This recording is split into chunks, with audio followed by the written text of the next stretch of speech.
युवकों को गुली करी हत्या घटना घटी गंजाम जिला कविसूर्यनगर एनएसी जटेश्वर पोखरी निकट में मृतक जनक हेले त्रिनाथ मल्लिक। आज अपराह्न समय त्रिनाथ जटेश्वर पोखरी निकट में मंडप उपरे बसते से समय जड़े अजणा व्यक्ति त्रिनाथ उपर को 2 राउंड गुलीमाड़ करते फल घटनास्थल ही तांकर मृत्यु होता। गुलीमाड़ पर से व्यक्ति जनक घटनास्थल फेरार हो जाते। गाँ लोके कविसूर्यनगर पुलिस को खबर देते। खबर पाइबा परे पुरुषोत्तमपुर एसडीपीओ और कविसूर्यनगर पुलिस घटनास्थल में पहुंचते। सेठारु त्रिनाथ मृतदेह को जबत करने सहित घटनार तदंत आरंभ करिछि पुलिस। हेले किए एवं काहींकी गुलीमाड़ कला तार कारण अस्पष्ट रही।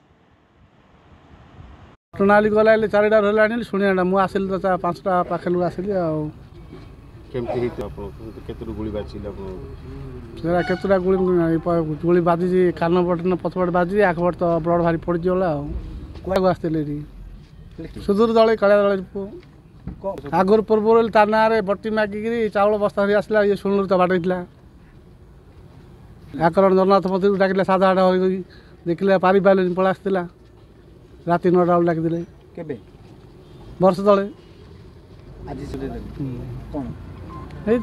से मारा प्रकृत सी आगा ता बिना के ना कौन चाहिए कौन कर जहाँ आईन कर कौन कर मत कौन अच्छी ना कौन मोर उपाय अच्छी ना कौन उपाय आईन भरोसा